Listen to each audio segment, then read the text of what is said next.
the permit. Chance, counselors, you got any questions for this item? Anna? Controversial $130,000 no match grant. That's, yeah. I was just, I have one question for curiosity, which is just why did it go through finance instead of public works? I'm just wondering. Because it's a grant. Okay. And my second question is, Well, it's a grant with no public works direct connection, like a capital type deal. yeah. Okay, thank you. My second question is on page 25 of our packet, item 9.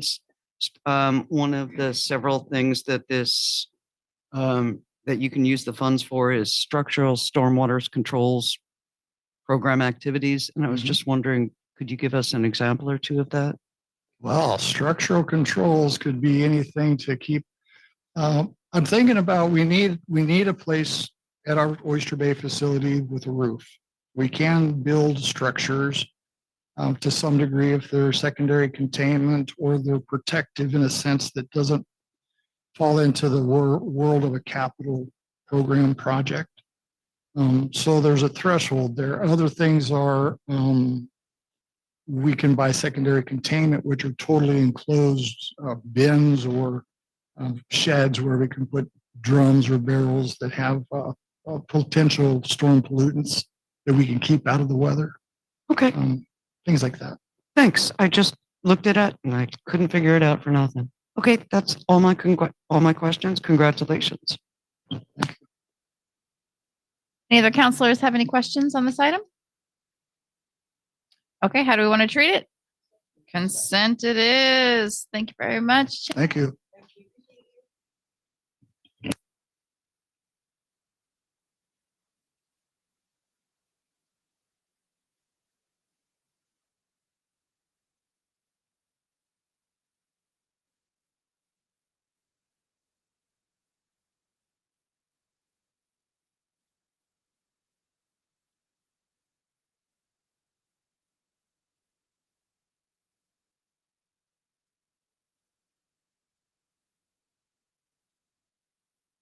Yes, my mic wasn't on. Okay, so I just asked if there were any updates, and it looks like it's been through Public Works. And this was, I'm going to reread the item. Forester Manager Sean Walsh here to present item 4, goods and services agreement with Rapid Span Structures for the purchase of replacement bridges for the 5,000 road on city watershed and utility land. Jane, what was the update? Any particulars that you'd like to discuss on this item before the presentation?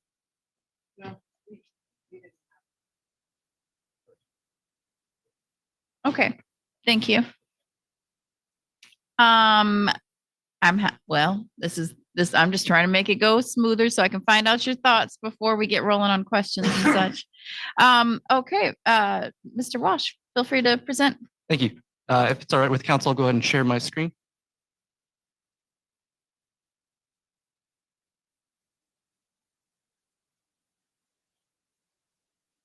Denise, I see your feedback. We need to use our mics. That's bad on me. So Oh, is mine on?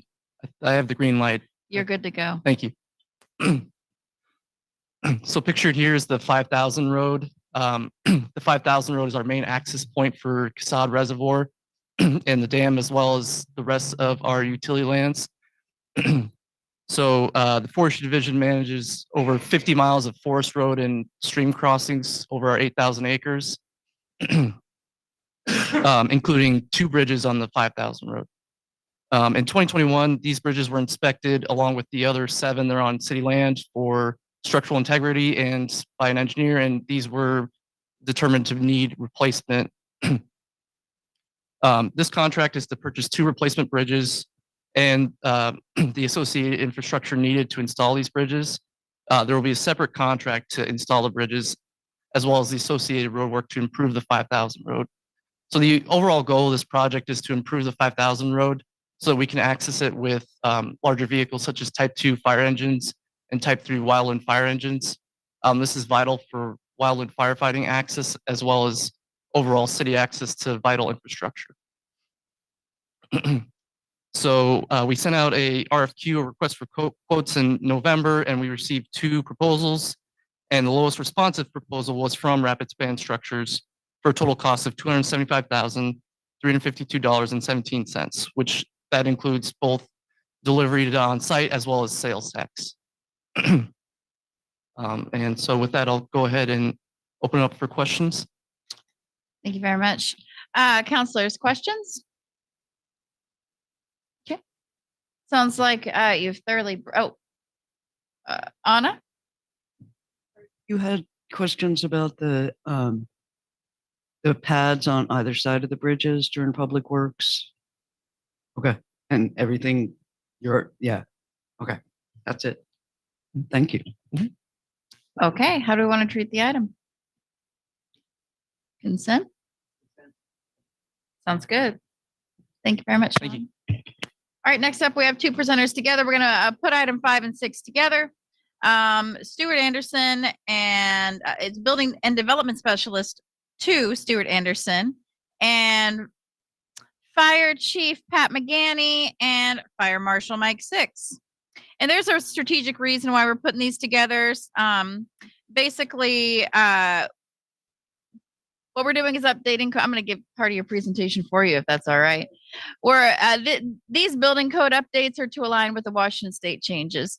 And so the Washington State codes have not been adopted yet by legislature. We are just preemptively approving the update to our code based on the legislative changes. We don't actually have information sessions or information on these codes available yet until they're adopted. So those informational resources will be available after Washington State adopts the code. So to be honest, there's truly not a lot of questions we can ask them about clarifying any of these. And because they don't have the information yet. And they'll have more information once legislature does adopt them. And so this is technically the reason we're bringing them together is because building codes need to be adapted before fire codes. And so the building, so Stuart Anderson is here to present on ordinance amending BMC section 17.04.020 entitled State Building Code Adoption, adopting State Building Code WAC 51/2021 editions of International Building Codes and Uniform Plumbing Code. And then Chief McGanny and Fire Marshal Mike 6 are here to present on ordinance amending BMC section 18.02 entitled City Fire Code, adopting the 2021 changes to the International Fire Code. Why are we adopting 2021 codes now? Because there's always a lag. It's always 3 years behind. And that is because it just takes time to get it through the process and litigation and testing it all out before they actually adopt it at the Washington State level. With that, I don't think that these went through public safety. Chief McGanny. Right. So this was originally on the agenda for October, and we pulled them because of the delays at the state. So we did talk about it at public safety. We didn't know what all the changes were going to be, but yes, last year we did briefly speak to it. And Chair, Denise, you were chair at the time. Do you have any thoughts on this? Any recollection even of this item? I recall it. I don't believe there was a robust discussion because, as the chief pointed out, there wasn't a lot of information, but the context was provided. Sounds good. Thank you. So with that, I'm going to defer to Stuart Anderson and Fire Marshal Mike 6 and Chief McGanny, if you want to chime in. I think these two probably got it covered for you. All right, I'm not sure what gentlemen, else thank you. is left to say, but I'll read this. Every 3 years, building codes are updated by the International Code Council. Washington will be adopting these codes along with the 21 Washington State Energy Code taking effect March 15th. We're not seeking any other code adoptions above or beyond state requirements. The City of Bremerton Building Department staff will review all completed permit applications under the 2018 code cycle up to March 14th, unless the state extends the adoption effective date again. So most of this is contingent upon the energy code. So why the delays are there. So Thank you very much, Mr. Anderson. Thank you. Thanks for being here. And then I'm gonna go ahead and pass it over to you, Fire Marshal Mike Six over here, to continue the presentation and then open it up for questions after both of these gentlemen have spoken. Good evening. So Stuart and I have, the codes really work together as a single unit, which is kind of why we're sitting here together. The state has really done all of their work except for the energy code. They haven't figured all this stuff out. So we're bringing our codes together. They're still separate codes, but collectively they're kind of all dealt with at the same time at the state level. As far as the fire code, we're not asking, we literally have updated the date and gone through the code for code references. There's no change structurally or any additional components to this. And I'm almost certain the building code is the same way. So it's literally just, here's the new code at the state level. We're matching what we already had. And it's just because it's a new code cycle. Thank you very much. Counselors, any questions? It's Jane. So are you saying these updates, there's no change? So there's no change at the local level. So fire and building code is literally exactly what we had last time. The state will always make their adjustments and so on. That's what they're still working out, primarily on the energy code side. But as far as the fire and building code at the state level, at the city level, City of Bremerton, no changes other than updating dates and code sites. As the state, for instance, the fire code, if they say no burning in your backyard, and then they add another code section and it changes that number, we then need to correspond our change of the number, literally just the reference, to match that. So that's the bulk of everything. Well, in fact, it's everything that we're doing here is just matching apples to apples to make sure that really the titles line up with the specific code site. So, Mr. Anderson, if somebody already has gone through a couple rounds of plan revisions, and now the code is going to change on March 15th, there's nothing new that they would have to worry about, or they just set anyway, like, let's say there were a lot of changes. Would they have to update their plans at that point if they'd already been accepted and going through the process? Once we get the completed permit application, they're vested to that code cycle. So there's no back and forth with time on that. So Okay. they're safe there. All right, thank you. Anna? Next, Jennifer. So casual. Study session.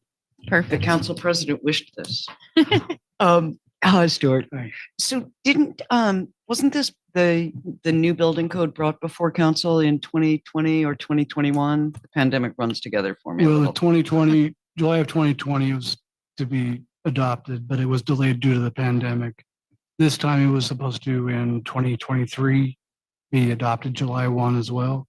It was extended because of the energy code. And there was some lawsuit going on within the Ninth Circuit Court that prevented it from being adopted without some clarity from that outcome of that case. Okay. So that's part of our delay, and it's now been delayed twice. Okay, just because, good, then I'm not imagining the vigorous, fierce debates that happened when you brought it to council before. Well, this is another step of requirement, but it's not as bad as that one. As far as the energy requirements being harder to meet. The reason I'm bringing that up is that the source of the vigorous discussion was the increase in building codes, which is here noted in both the summary and the fiscal impact, that it will increase the cost of construction to builders. But am I not correct that the new codes require greater seismic integrity? I think that's the phrase. Better resistance to quakes, higher R values for insulation, making a home more energy efficient and less expensive to run over the long haul. That's most of what it is. I haven't heard anything about an increase of seismic, but there might be new developments that they've got. Okay. I mean, whether it's product driven or innovation, what do they have for seismic? There might be inventions there, but certainly for the energy side, yes. Okay. I would like for our resolution for this agenda bill item to reflect that it's going to do both those things, increase the costs to builders and thus probably to homeowners, but also to decrease the cost of using and heating and cooling these buildings. So I'd like it to be a little more fair-minded. I don't know how to make that happen. Michael. You suggested it. I don't think there's a place for it. And not in the ordinance or the ordinance title. I mean, it's an ordinance. I mean, and this isn't coming from us. We're basically forced to make any of these changes from the state and above. So it's simply the line.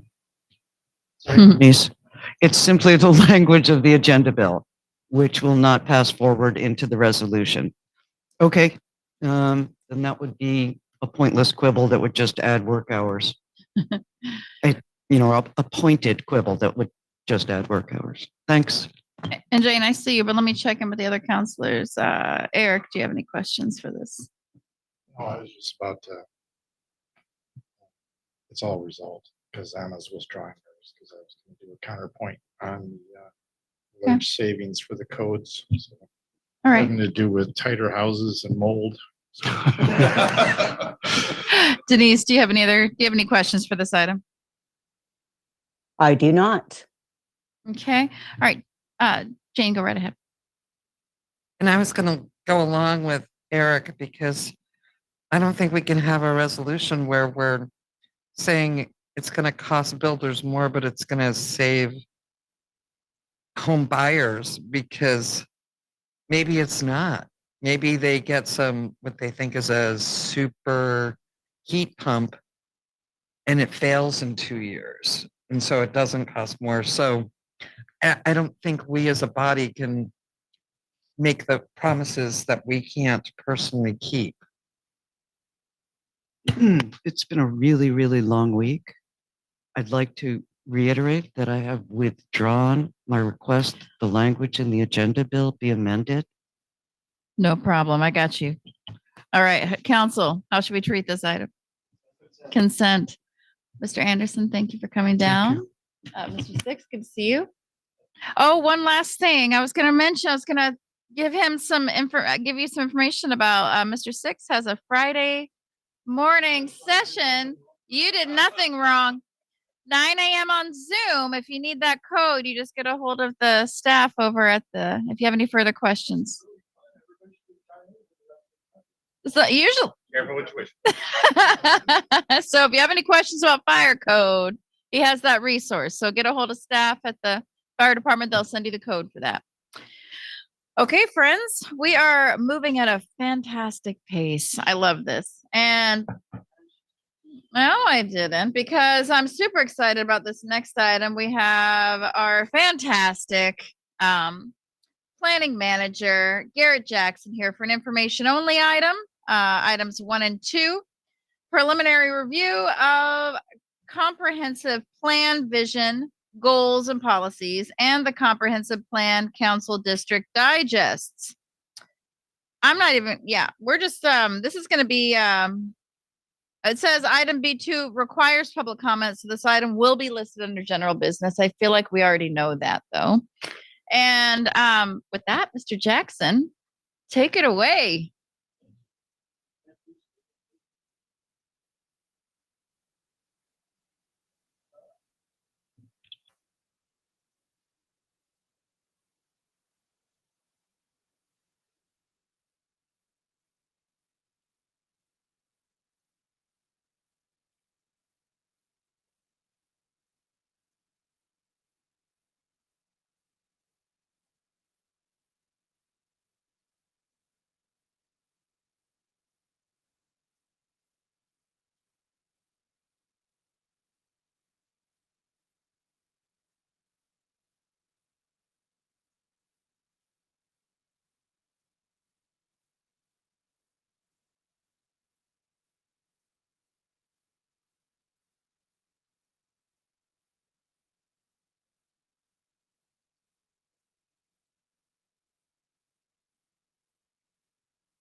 please get those comments to us by January 31st so that we can compile them for the public.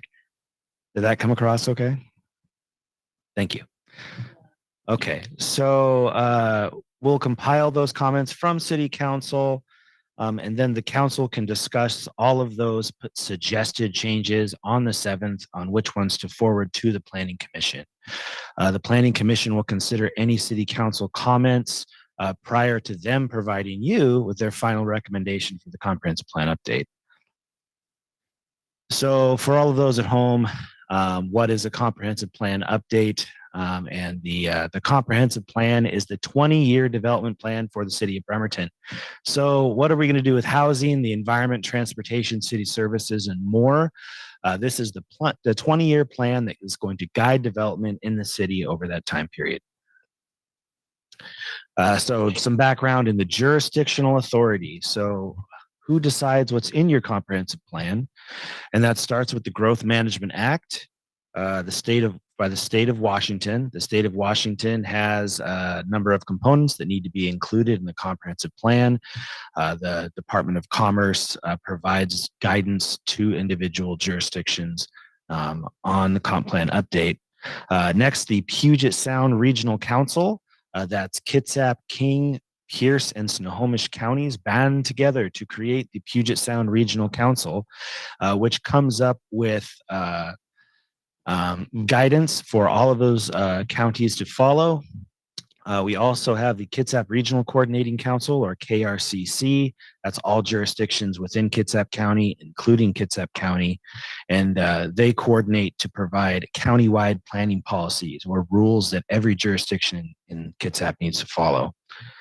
The main point of the comprehensive plan update is to demonstrate that the city of Bremerton has the capacity to absorb forecasted populations that we are expecting.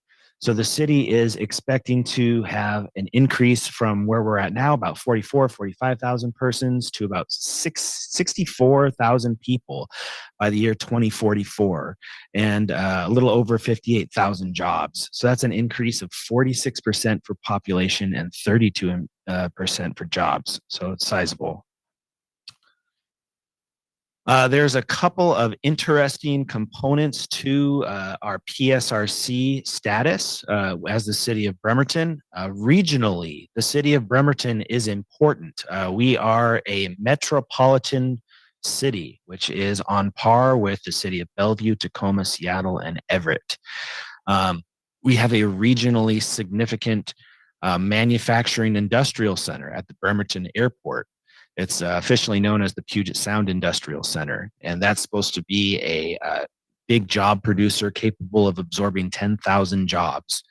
And also our regional center of downtown. Downtown is regionally significant in that we're in the amount of population and jobs that we are intended to take on in the future.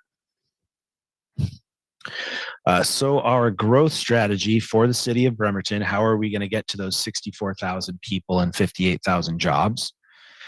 What guided our first step was in November of 2022, we sent a postcard to every resident and property owner in the city of Bremerton, asking them, where should our growth be located?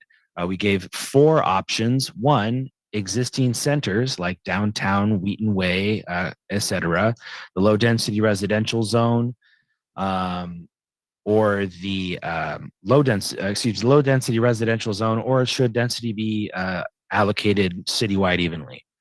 And what we heard back was that in 75% of cases, the citizens said, put growth in existing centers and commercial areas. We got about 25% that said citywide, and we didn't get a single answer that growth should be located in the low density residential zone. With that said, this is supposed to be kind of a visual cue for where we're planning growth within the city of Bremerton. Anything that has a bit of color to it is having some sort of change proposed. The only place that we are recommending a density increase is in the downtown sub-area plan. The remainder of the areas of the city are proposed to have development changes for increases in height. In Bay Vista, we have one zone recommended to go from strictly commercial to mixed uses. But beyond that, all density changes would be in downtown. To summarize, our downtown sub-area plan, we're proposing to have an 80-foot maximum height limit and no maximum density. Our general commercial and high density residential zones are proposed to increase to a 65-foot height limit. Bay Vista sub-area plan village commercial zone would permit mixed uses, and the medium density residential zone would increase to a 45-foot height limit and allow multifamily use.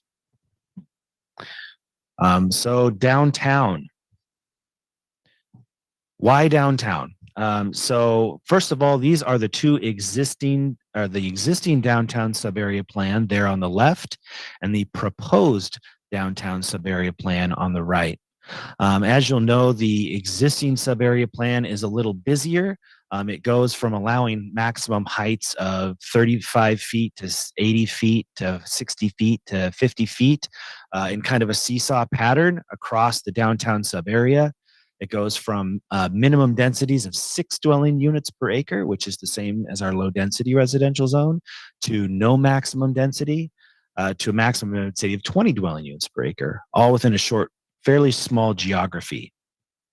We're proposing to aggregate many of those lots into a single mixed use zone that allows for an 80-foot height limit and no maximum density. The exception to that being the little orange finger pointing up there at the very top of the sub-area plan, where we're proposing a neighborhood business zone with a smaller maximum height and density to recognize the adjacency to that single family neighborhood.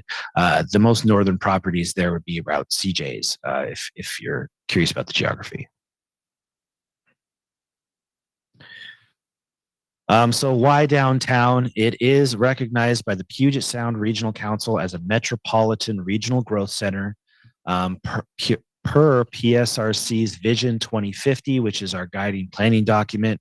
Metro growth centers are supposed to be the densest and most connected places in the region and are expected to accommodate higher levels of growth.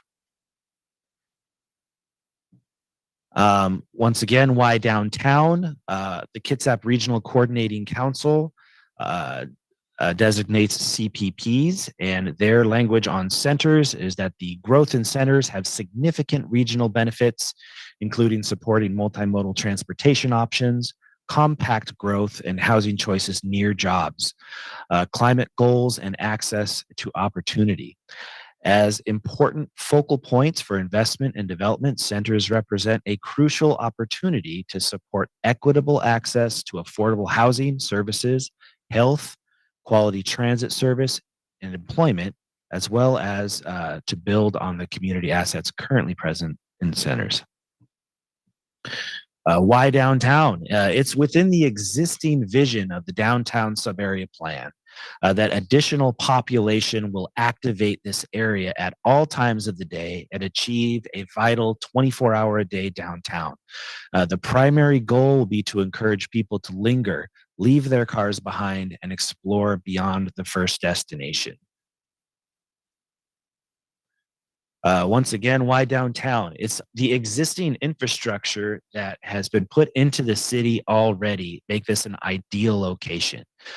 You have Washington State Ferries, Kitsap Transit Ferries and Buses, Naval Base Kitsap, Olympic College just outside of downtown, Kitsap Regional Library, the Bremerton Marina, our 3-mile urban trail loop, and local culture like the Roxy and Admiral Theater.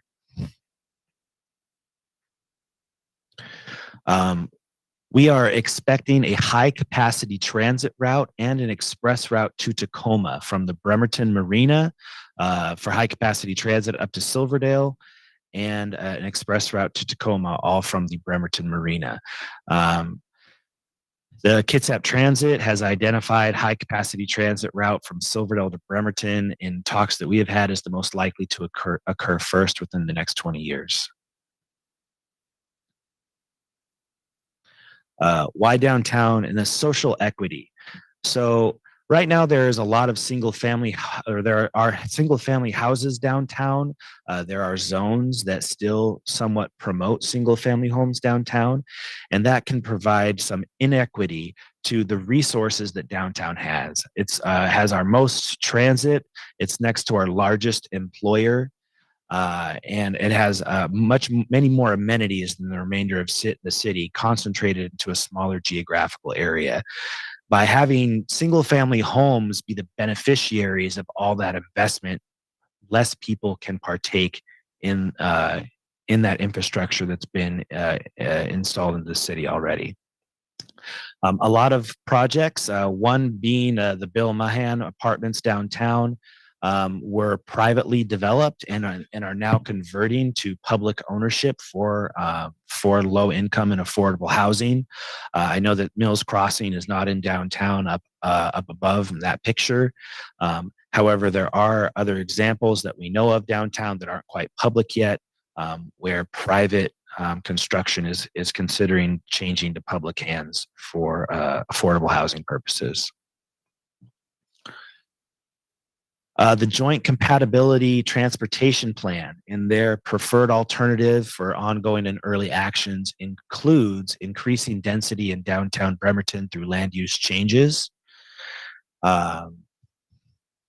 We've heard from the Navy that they have sailors that have to commute as far as Jefferson and Tacoma, Jefferson County and Tacoma, because there isn't enough affordable housing in the city of Bremerton. Walkability. So once again, we've listed all those assets that downtown has. You're closest to the county's largest employer, increased transit options, and all of that is within a 10-minute walk within the downtown sub-area plan, where you literally may not need a car in order to live your life and get to your job. Consistency with other centers. So the Wheaton-Riddell District Center, Wheaton-Sheridan District Center, Eastside Village, and Charleston District Centers all have an 80-foot height limit and no maximum density currently. Most of the area within downtown has an 80-foot height limit at least and no maximum density. We're just seeking to standardize that. And why downtown? It's where we party. So if you're looking for a good time in Bremerton, whether that's the Blackberry Festival, something going on at the Admiral or the Roxy, the Armed Forces Day Parade, St. Patrick's Day, you name it, when we gather, it's downtown. And if you want to get together and party with us, we have ferry transit, bus transit. We could have an increased population downtown to make sure, one, that those events are successful. If not enough people show up, they don't happen again. And two, giving people that live in the city of Bremerton something to celebrate. So the general commercial and high density residential zone, changes proposed in those zones are colored in the blue, the kind of turquoise color for the general commercial zone. And generally that follows existing transportation corridors, or in some cases, their existing pockets of commercial development. So this is a real issue. Some folks may have color blindness. Is there any way that you might be able to describe the areas rather than just by color? I'm sorry to throw that on you, Mr. Jackson. No, that's completely reasonable. We are, for the district digests, we're looking into a filter that you can look at over the internet for that addresses color blindness.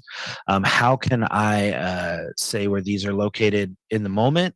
Along the 303 corridor, and thank you very much, Council Member Mockler. So the blue areas, the general commercial, excellent. Yes, I appreciate. Or I don't know if they can see my cursor, but okay. So His cursor. I don't know, Councilor Mockler, if they can see where you're pointing online and in our. I do appreciate the problem solving. But Thank it you. does. Yeah. So the general commercial zone, these are what I would be describing as the blue. They generally follow Kitsap Way and the highway corridor on 303. And the high density residential zone are these brownish areas, also either following corridors or they're where existing apartment buildings are located. So the high density residential zone was created to recognize existing apartment areas. And we're proposing a height limit increase to 65 feet. And the purpose of that is to allow for 5/1 construction. So it's a more economical manner of construction for creating housing, which allows for wood frame construction over a concrete podium.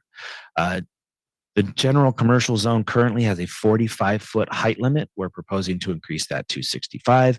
And the high density residential zone has an existing maximum height of 60 feet conditionally, and we're proposing to increase that to 65 feet outright. The medium density residential zone are these areas here in yellow. And when these were created, they were to recognize existing multifamily areas or areas with higher density types like duplexes and triplexes, but not quite full-fledged apartments. That being said, we're proposing to increase the height there from 35 feet to 45 feet and to allow multifamily as an allowed use in that zone. The base density in this zone is 18 dwelling units per acre. So that increase in height, it makes it more likely that you will see densities of 18 dwelling units per acre due to those increased development standards. So additional housing considerations for the low density residential zone. So this isn't part of our growth strategy as much as it is an additional consideration. So for the low density residential zone, there are already permitted duplexes, townhomes, cottage houses, and 2 ADUs per lot. And we are proposing an additional use of multifamily. The Department of Commerce has requirements for the city to create housing for all income types. And they recognize that low-rise multifamily structures satisfy the requirement for providing housing to low-income individuals, or that portion of individuals from the 0 to 80% of AMI. Why multifamily housing? And it has a lot to do with social equity. It's also a big push of this comprehensive plan, both from PSRC and the state. The U.S. Census Bureau estimates that 47.5% of Bremerton residents own their homes. So the majority of people in the city rent. So it makes sense that the land use pattern in the city would allow for multifamily rental as well, rather than excluding the majority of the population. I had read this quotation to all of the council members at our individual meetings, but essentially it relays the socioeconomic and racial segregation of areas that only permit for single family homes. Oh, I'm sorry. And the example here, which we also provided or talked through with City Council, was that for social equity purposes, you could build this 7,000 square foot single family home today in the low density residential zone, and it could house one family. But currently, you could not build this 11 unit apartment complex, which is roughly the same size, that houses more families. So that's a social equity issue. When you're excluding that increased number of families from basic housing in the city. There's environmental stewardship reasons to allow for multifamily in the city of Bremerton. Multifamily structures are inherently more efficient. You use less materials in a multifamily structure than you would in a single family home. You share walls and a roof, which is better for heating, and once again, the materials used. Land use pattern requires less area. So a single family plat requires much more area if you're putting single family homes next to each other than stacking units one on top of another. And on average, a single family home generates 42% more vehicle trips than an apartment unit. One of the directives of this comprehensive plan updates is to demonstrate how the city is generating less vehicle trips for our climate goals. One one issue at hand, or excuse me, one quote given from HUD was that if you give people a hybrid, they drive more. You give people a state-of-the-art home heating system and they'll turn up the temperature, but there's no backsliding on land use changes. If you have an area devoted to single-family homes and you build those single-family homes, that is set that way for a long period of time. If you build a multifamily structure, those changes and from land use can't be backslid on. They're multifamily going forward. And it's what our jurisdictional neighbors are already doing. So this isn't revolutionary. In Kitsap County, just outside of our borders in urban growth areas that will one day be annexed by the city of Bremerton, multifamily is already an outright permitted use. Just outside of our jurisdictional borders. So it makes sense that the development pattern that transitions from city to county would allow the same uses. We are not planning on playing this video for you all tonight. We played it for you all in the past. It's a very compelling argument about how just a very lack of housing is a root cause of homelessness, and that to combat that we make that there are two suggestions: to make getting a permit easier and to allow for more housing types throughout the city. So moving on, that was just supposed to be a short explanation of what our growth strategy is prior to launching into our vision, goals, and policies. We'll now transition to that. There are vision, goals, and policies for these 5 areas: housing, land use, city services, economic development, and transportation. We will provide the vision and goals for individual sections, and then 2 examples of policies, because collectively there are probably hundreds and we don't want to be here that long. That being said, they are all posted online, and we look forward to any comments that we may receive. Please. And do you have an estimate of how long this section of the presentation will last? And then we have the vision, goals, and policies, and then we have a comprehensive plan, council district digest. Maybe 10 minutes. Okay. For all of it? I'll work, no, for just this section. Okay, thank you. All right. So the housing, and if directed by the council, you could all read these vision, goals, and policies online and not have me recite them all, if that's where you're leaning, but okay. No, please continue. Excellent. Okay. Thank you. So the vision for the housing section is to encourage the growth of Bremerton by strategically locating a wide variety of housing types throughout the city in a way that protects the environment and fosters community health. So this is the existing vision, and we did not think that it needed any revision. Housing goals: H1, protect and enhance Bremerton's existing quality housing stock. H2, encourage the development of a variety of new housing options and densities to meet the changing needs of Bremerton's residents. So H3, support access to quality and affordable housing for all Bremerton residents. H4, implement and coordinate strategies to promote public and private efforts to facilitate improvements to the housing stock. These are all existing goals and not proposed to change. We do have 2 policies that are new. An example is that to plan for sufficient housing and a variety of housing types to meet the needs of existing and projected population at all income levels, while also encouraging the private sector to meet changing demographic needs and preferences. So previous comprehensive plan iterations, we just needed to provide for the number of housing units. With this comprehensive plan update, we are required to plan for all income levels as well. H2K, review and streamline development standards and regulations to improve public benefit, provide flexibility, and minimize additional cost to housing. Land use vision. Bremerton is a metropolitan city that provides for economic vitality and diverse lifestyles through a broad variety of jobs, housing, and strategically located commercial and recreational opportunities. Land use goals. Plan for Bremerton's population and employment growth.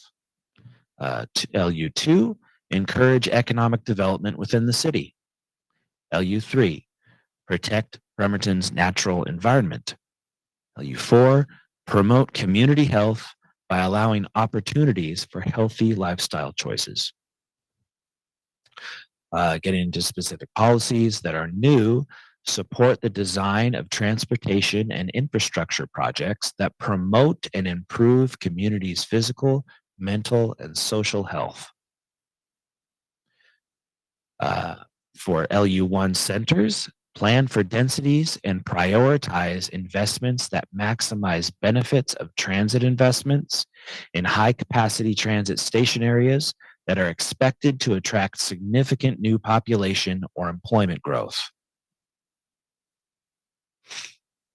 City services vision.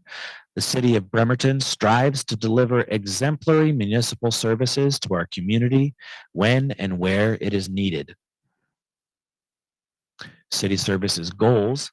Provide municipal services that enhance the quality of life of Bremerton. Encourage the safety and health of residents and visitors. Encourage adequate capital facilities that, 1, address deficiencies and anticipate growth needs. 2, achieve acceptable levels of service. 3, use financial resources efficiently. And 4, meets realistic timelines. And lastly, provide safe and reliable utility service to citizens while balancing economic, aesthetics, and environmental factors. City services policies, again, prioritize siting of community facilities and services, including civic places like parks, schools, and other public spaces in centers and near transit with consideration for climate change, economic, and social and health impacts. Promote coordinated planning for services and facilities with counties, cities, tribes, and special purpose districts in a manner that supports Puget Sound Regional Council Vision 2050 regional growth strategy, including addressing long-term needs, supply, and the use of conservation and demand management. Okay, economic development vision. As the only metropolitan city within Kitsap County, Bremerton expects to substantially expand employment and job variety over the next 20 years to support a growing economy and lifestyle diversity within the region. Economic development goals. Support expansion of commerce by diversifying and expanding Bremerton's commercial base. Revitalize Bremerton's commercial districts by upgrading and enhancing aesthetic quality of existing buildings and street frontages. Facilitate physical improvements to commercial districts through tax incentives, intergovernmental programs, and private-public partnerships. Recognize the relationship between transportation and economic development by working collaboratively with other governmental agencies to improve multimodal transportation options and routes. Advance efforts to establish a regional perception of Bremerton as a welcoming, attractive, and business-friendly city. Economic development policies. Promote strategies and policies that expand access to opportunity and remove barriers for economically disconnected areas within the city. Support, recognize, and enhance the contributions of the city's culturally and ethnically diverse communities, institutions, and native tribes. Transportation vision. So Bremerton strives to promote, manage, and maintain a safe, efficient, and integrated multimodal transportation system to support a healthy and vibrant community. Transportation goals. Promote and develop transportation systems that stimulate, support, and enhance the movement of people and goods to ensure a prosperous economy. Acknowledge the existing built environment and maintain, preserve, and extend the life and utility of prior investments in transportation systems and services. provide for and improve the safety and security of transportation users and the transportation system, enhance Bremerton's quality of life through transportation investments that promote energy conservation, healthy communities, aesthetics, and protect the environment. Continuously improve the quality, effectiveness, and efficiency of the transportation system.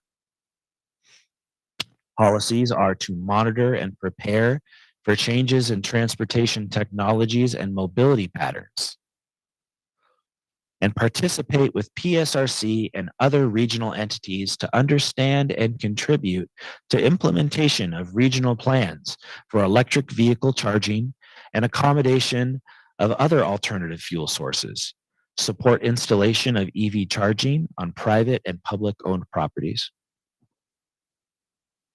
So once again, council feedback is requested. We're hoping that any language that is alternative be reported back to staff by the 31st to include in that February 7th packet.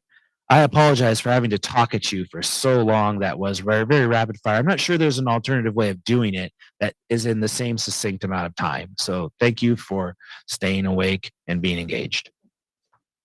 Oh, this is important stuff. Thank you. It is, and so I'm sorry to do it so shortly. It was perfect because I feel like we have really talked about this ad litem for quite a while.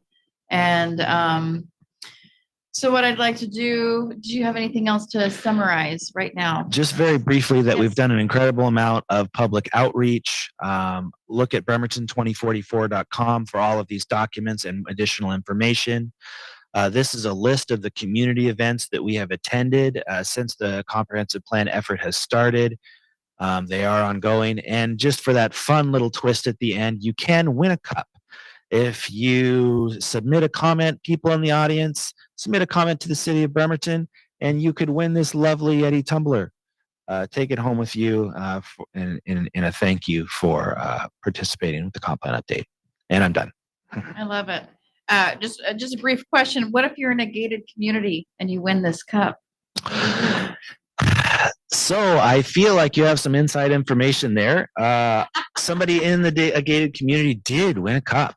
And so I stood outside of that gate holding a cup, confused on how to get in, and somebody walking a dog looked at me suspiciously and asked me what I was doing there. I said, somebody won a cup and I'm trying to deliver it. They wouldn't let me in the gate, but they did deliver the cup for me.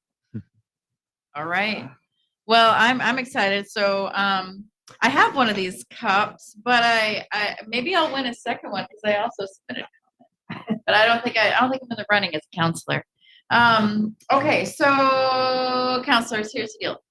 I'd like to do just a couple rounds of clarifying questions on the language itself, so that you understand what the language means to the best of your ability, and then we need to really kind of hone in on what we as council want for recommended changes to language.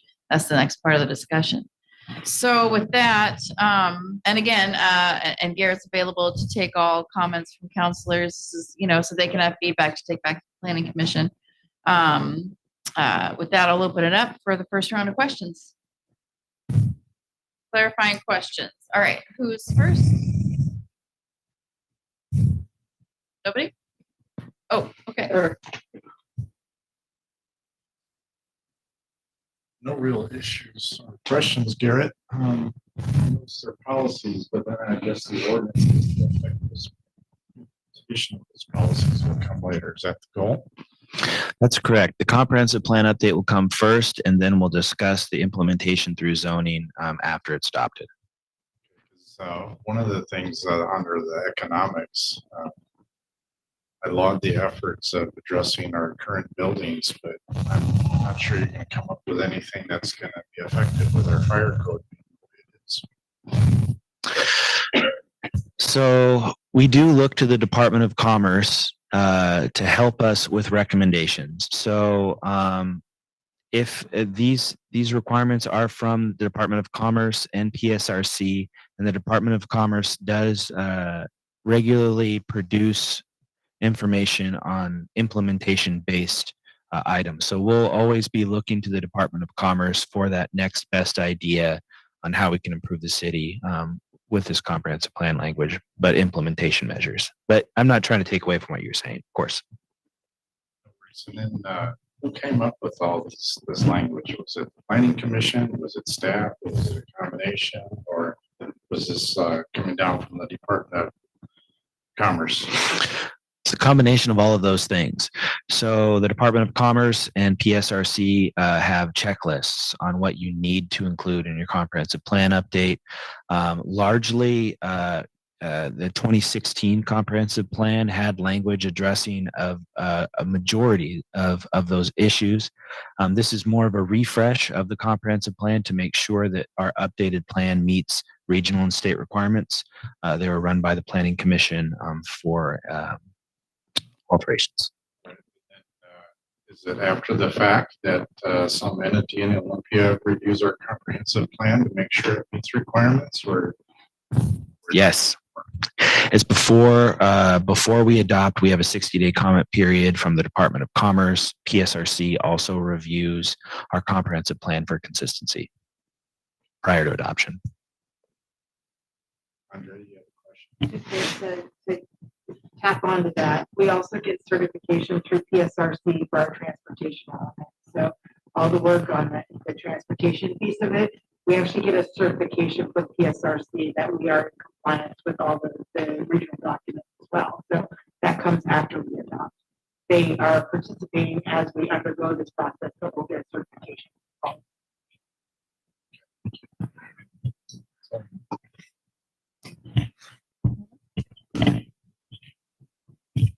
Thanks. So the main point of the comp plan, you said at the beginning, I just wanted to make sure I had this right, is to prove to someone that Bremerton can absorb projected future population growth. Is that correct?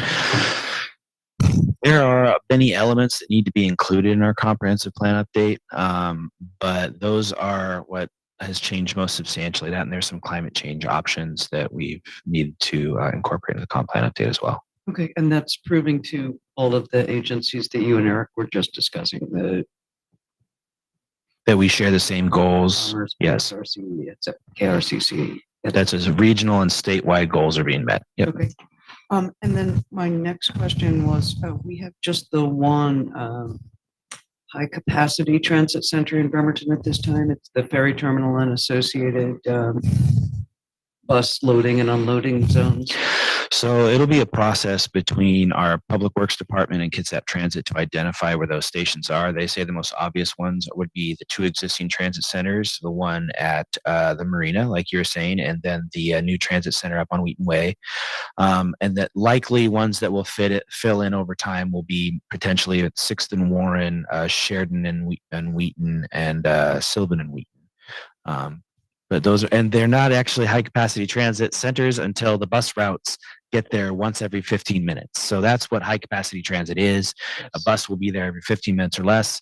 Until then, they're just bus stations. Yes. Mm. So we have one that's on the cusp, which is basically the ferry terminal. Okay.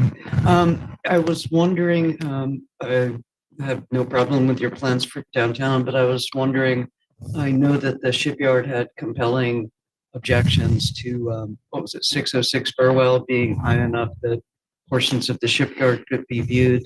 I've been hearing things that there have been other objections from PSNS about the projected height. Absolutely. Street. Yep, and that is correct.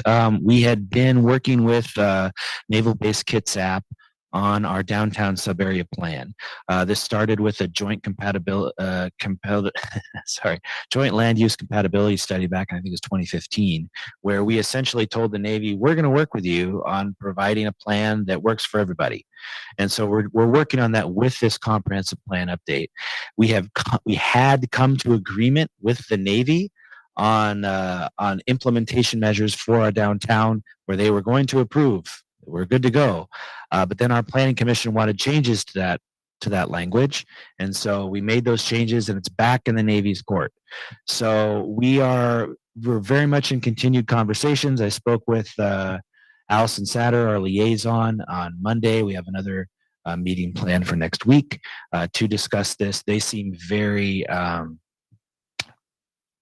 enthusiastic about these plans and that they will be able to find a compromise. Okay, that's good. That Mhm. would be great. I have a number of specific questions, but I'm not going to tease the patience of this council with them, but I do have one general question. It would be, I'm truly not being snarky here. I'm really asking. It would not be acceptable to write this in English, like plain English that lay people could understand? I don't know that this, I mean, maybe Has to that's be a consistent lacking for with the myself. others? Yeah, because if anything, this is also a legal document. Yeah. If That's you what I have was asking. suggestions for us to consider, then we can take a look at that, and the remainder of the council can consider those suggestions as well. We try to make it in an understandable way. For example, on page 5, last specific one, I vow. It says streamline development regulations to assist with efficient permitting, to fulfill a state requirement. So, like, what would be an example of that, I guess? Get a permit easy, right? Oh, no. Yeah, so that we make it less painful to get a permit. And there are state level efforts to streamline the permitting system. That's an affordable housing problem in itself, is being able to get a permit in a quicker amount of time. So, an example is a shorter turnaround time to get a permit. I know that the Kitsap Regional Coordinating Council right now is considering a potential streamlining. So where if you cross jurisdictional lines within the county, maybe we can make it easier.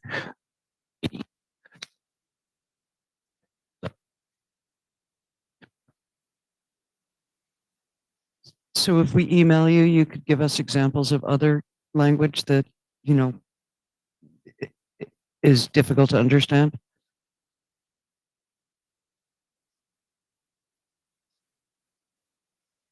No. Oh, heavens, no. No, if I say, I don't understand what this other thing means, could you give me an example? Okay. Thank you. No, I'm truly not asking you to go through the entire comp plan. That's a level of arrogance. Okay. Thank you. Denise. Thanks. I just wanted to give a shout out to Garrett. I'm really seeing and reading a lot of mention of multimodal, and I really appreciate the comfort in which you speak about social equity. And I think that really conveys a commitment to it, and I appreciate that. Just wanted to give you a shout out. Okay, counselors, anybody else? Michael. Fits, but something on the slide made me kind of think of this, and then something I saw today. But we have these something Eric said too. We have these vacant buildings, and I don't know. I don't know if it's a carrot or a stick we need to move something on. But I was just downtown, walked by a window, and I just noticed all this mold, which clearly means there's water coming in. Which, you know, like the cost to turn that building around is probably going up. I don't know. I don't know what we can do. I've brought this up before, and I felt like there was nothing we could do. But I don't know if we can have some sort of blight fee, tax. I don't, you know, something to get people to move on it. It's too often that I've heard people say some of these are direct quotes, but they're happy with the tax break they get for the loss of the building. And that's just, you know, it's just the wrong wrong thing to tell me. But yeah, so there's, you know, we're seeing some progress, and I don't know what we can do, but maybe this is the time to make sure we're thinking about that. So, you have any thoughts?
I actually like the idea of us weaving it into the comprehensive plan for sure, as the excuse we often, not excuse, I'm sorry, it's what we are often told is, well, that would be an issue for the next comprehensive plan. So I'd love to see us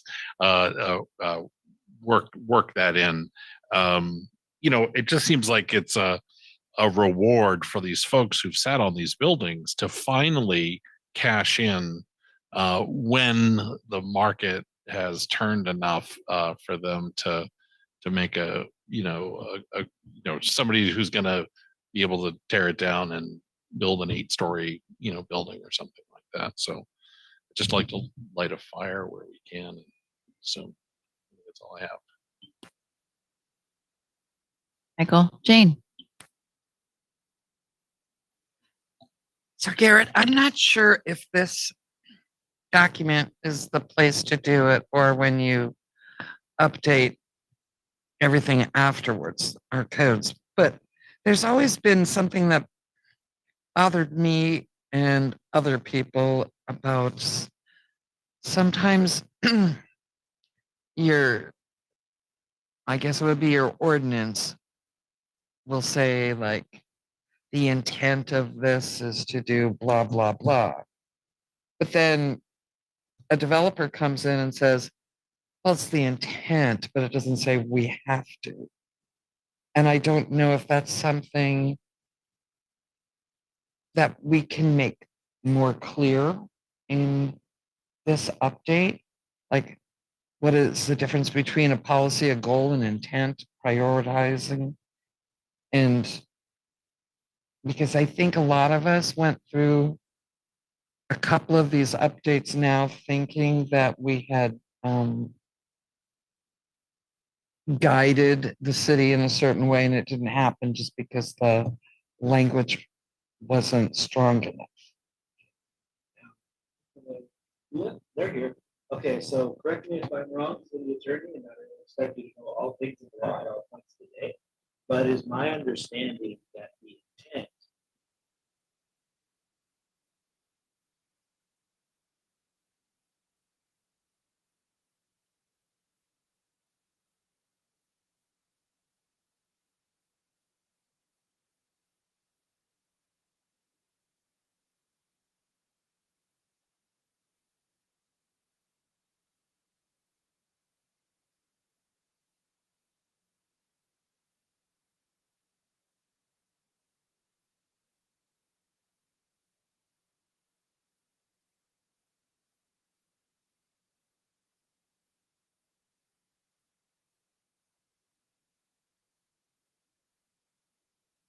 Have we all done a round already?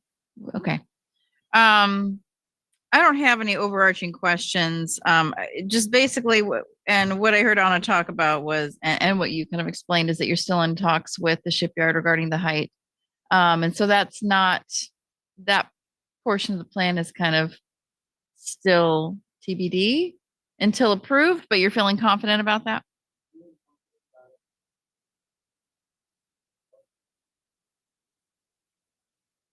All right. Okay.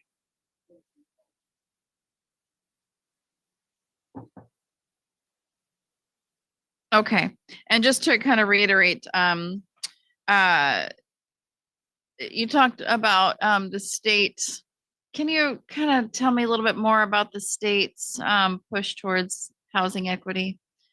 I think that you mentioned it there. I mean, it's driven by the PSRC, but also the state has language now in some of their bills. I mean, we're still in legislative session, but can you expand on that a little bit?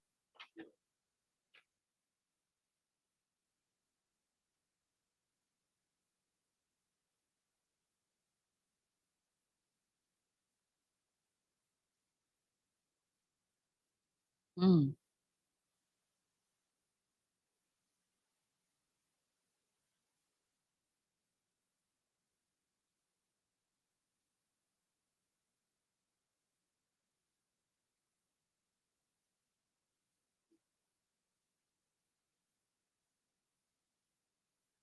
Mm.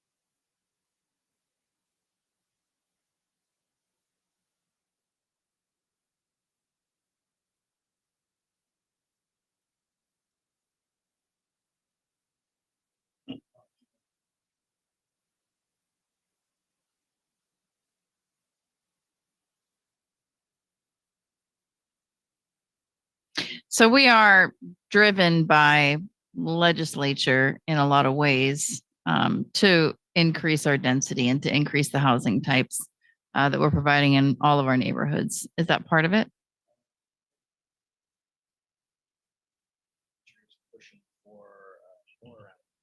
Transit. That's okay. Oh, perfect. Thank you. Around transit, there's also, no, that's where the most density is being encouraged is around transit. But Okay. beyond that, there's basic middle housing that's across the board, but not density, just housing types. Housing Okay, type housing is more about types. equity than density necessarily. I guess I can go both. Well, I get what you're saying about housing types and then density. But basically making it, I mean, we have a lot of renters in Bremerton, so that kind of sums it up for my questions. Let's do another round of questions, clarifying questions. And then I'm underlining some themes that y'all are talking about so we can then have a discussion if there's things we want to see changed about what counselors have brought up. Anna. Just one question, because we've all had enough long meetings, yeah? So I understand that, I've addressed this council and DCD on specifically Bremerton Municipal Code 20.14 and 20.50, critical areas and landscaping standards. And my concern there was that the intent in those, which are not zoning questions, was not fully reflected in the details of the regulations that any planner would sit down to use to actually review a proposed development. So is that part of the plan for this new comprehensive plan, that the new intents for land use will be fully reflected in the regulations as they actually hit the ground or hit the desk, I should say, of a land use planner?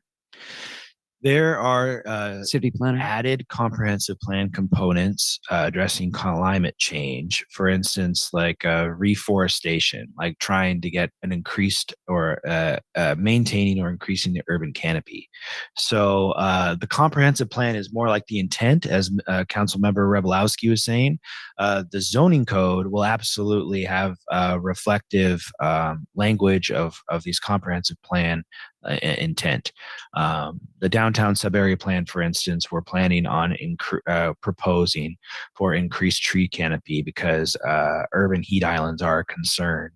And so that's one way we're trying to address that increased tree canopy. I'm not answering your question. I don't think. No. So are there plans made to reflect, like each one of our Bremerton Municipal Code headings starts out with, here's the intent, as Jane was saying. And then the regulations don't necessarily support that. In the landscaping standards and the critical areas, it's my very firm opinion that the regulations don't fulfill that intent. So I'm asking, is there intent to change those regulations? Because when I brought this up before, you guys are incredibly busy with the comp plan. Is there a plan to marry the regulations to the intent of these two and land use? They will absolutely, zoning regulations will absolutely be updated to reflect the new comprehensive plan. Are these zoning regulations? If you're talking about 20.14 and 20.50, yes, those are zoning regulations. So we look forward to discussing any potential changes at the council with zoning code update. Okay. Thank you. Really do. Yeah. Cross your arm. Anything else, counselors? Jane? So does council get to decide on or have a voice in zoning change, or is it just the planning commission and then they just bring it to us to accept it all? So the planning commission acts kind of like any city council committee. Thank you so much. Committee where the committee does the legwork and then it's passed on to the council. The planning commission does the legwork for the city council, who makes the ultimate decision. So it's the same process, but a different body. Thank you. Eric? Okay, so Michael's concern, which I also agree with, I think probably everybody on this council agrees with, has to do with the empty buildings that we've been dealing with all these years. And I think this provision about the 80-foot height in downtown core should help, along with reducing maximum densities. Both of those should help. I would like something, as Michael was talking about, maybe you go to Commerce, take it back to your planning commission. I'm not going to put this in email, I'm conveying it to you. That work on some additional language to put the intent of repurposing these downtown buildings. It's a specific goal of doing so. Not, you have it under economics, but just a little more specific, as that is the intent, to repurpose these buildings, whatever that may be. I don't know if Commerce has any suggested language for that or not. But I do like that idea because that helps drive our ordinances for whatever possibilities there are. Hey, look, it's in the comp plan. We're going to do it. And the public accepted that. They want these buildings repurposed.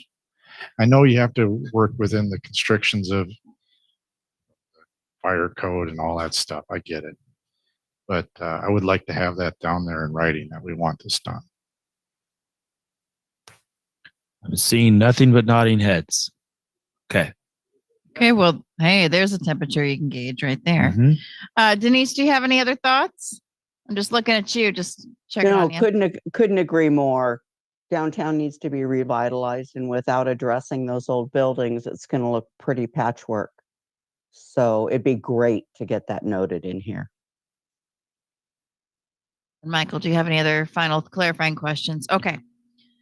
So I just want to kind of go over a couple of things that that I have underlined. Just two things, really. And it was I don't know if we call them derelict buildings or not. I don't know if that's the proper term. Derelict buildings, something addressing. They're underutilized buildings. Okay, underutilized buildings. Derelict building is probably not the right term. Underutilized buildings, and it looks like Garrett's already thinking about that. The wheels are already turning.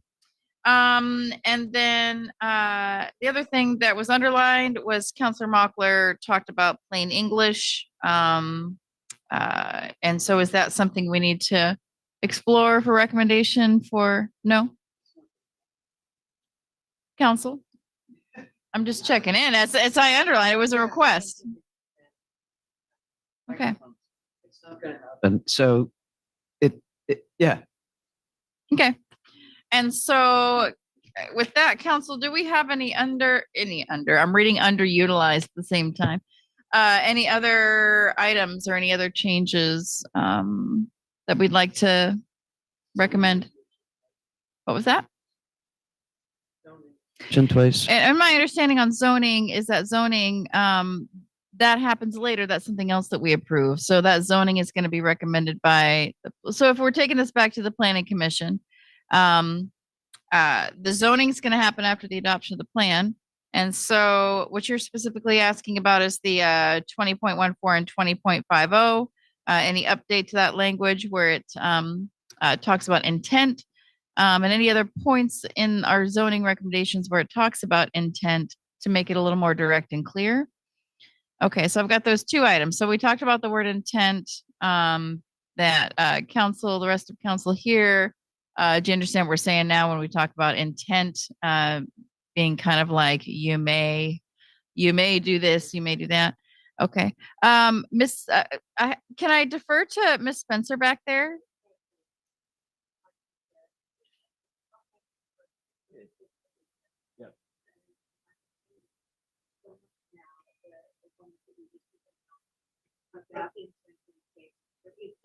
I thought it was that I just know in my brain the things that warm up for a while before we start. And I was just waiting. Absolutely. So, so Director Spencer was relaying that zoning code adoption will come after the comprehensive plan, and that council might note that the intent and the comprehensive plan informs the zoning code. So when we do come to the council with zoning code changes, we will have comprehensive plan goals and policies that support those changes. And we can absolutely debate at that time when we pull those comp plan goals and policies and visions, if the implementation is met in the zoning code. That's perfectly reasonable. Great. So there's really nothing we can do about the zoning codes that are going to be coming after the adoption of the plan right now. We're going to see those later. And if we don't like the language, we debate it later. Is there anything else regarding the comprehensive plan that we need to discuss, mull over? I think Anna. Like to understand the timing, like all of these elements have been presented twice to the planning commission. So I know the schedule was changed. Is this the 4 days that we had to look at this and tonight's presentation? That's the entirety of the presentations that will be made to council, or more will be made later? I'm just asking. We also have until the 31st. You said I was actually expecting Friday, but the 31st to submit any other questions we have too for clarification. But let me just make sure I understand what you're asking. After this meeting, it's not going back to planning commission. Is that what you're saying? So, or that's what you're asking, I should say. Yes. What are the future looks at it? Like, is our last opportunity to give input on the comp plan on February 7th? Well, that's public comment, so I'm sure there's could be some revisions after that. Garrett. So this is just the preliminary check-in. The goals and policies, the highest of levels, to say, hey, city council, are you okay with the general direction we're headed? The amount of time that you have to review will not be reduced. Absolutely. Okay. All right, council. I think we can probably wrap this up now. It's going to be on general business, and it's going to be up for public comment. And so with that, thank you very much, Garrett. Appreciate your time. And up next. And up next. Oh, you still have comprehensive plan council district digests. Okay. Can I get just an estimated time for that presentation? 10 to 15 minutes. Perfect.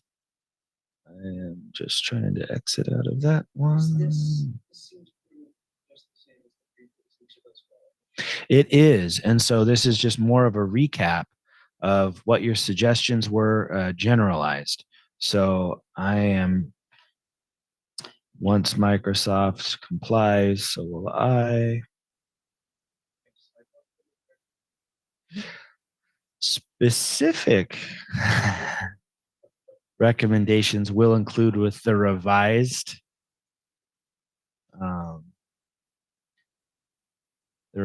digests. Just a moment here, making sure everything's on board. Okay, everybody around this table, virtually and otherwise, participated in the council district digest conversations. For everybody but council member Younger, we went on a council district tour to do that kind of on the truthing of what you were most interested in your digests. The digests that we have right now are purely drafts, so much so that council member Rebolowski's picture is not in that. There are a number of clerical type errors that will be corrected. So those types of changes that have been suggested by council will absolutely be changed when the final district digests come out. So, but what's the point of the district digest in general? We're going to be using these as a communication tool for the DEIS, the Draft Environmental Impact Statement. So we've had a robust amount of public participation already. When the Draft Environmental Impact Statement comes out, that's when our next big push for public feedback comes out also. So we're intending that council members will be able to take these documents to their constituents and explain how the comp plan is going to affect constituents in their individual districts. So that is the intent. How it's broken up in these digests is basically a get to know your district section, providing some permit statistics, which we do permits. So maybe nobody else is interested in that, but because DCD is putting these documents together, we added that in. Understanding existing conditions and land use designations, active transportation considerations, understanding housing concerns, and explaining DEIS alternatives at the district level. So once again, all the council members have already reviewed this, so I'll try to make this truncated. Really, the get to know your district just shows you who your council person is, your district lines, aerial photography, provides some demographic information and labels city parks so that, you know, your constituents might not know that they're in your districts or where your district ends. The intent of this is just to let you know, hey, this is the district you're in and this is what else is inside of your district. Permitting statistics, just letting you know essentially how the level of investment that has come to your district as opposed to others in the city, where things are being developed, and places with less permits probably are seeing less development. Understanding the existing conditions and land use designations. So this provides descriptions for every land use designation from the 2016 comprehensive plan update. So what is low density residential? What is industrial? This provides a description for land use designations that are existing inside individual districts, and also provides some mapping that illustrates existing conditions.